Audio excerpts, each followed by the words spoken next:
Hey everyone, let's make a need. For our purposes, a need is basically a help wanted poster for your agency, so we should make them clear and concise. To make a need, go to your agency manager and then select the Needs tab.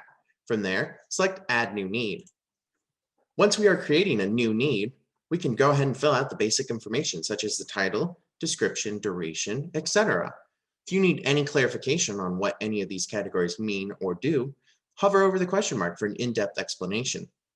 Now all you have to do is select Create Need, and then scroll back up to the top and select your Needs tab.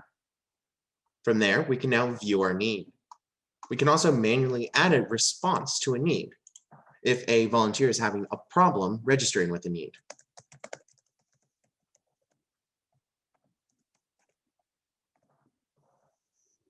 And just like that, we've added a response, and we can see the response in here.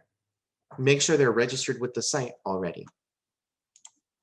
Now we can view our need within our agency by clicking the View tab. And voila, here is our need. And people can now come find this new need and register for it, helping out our volunteer agency. Thank you very much for watching.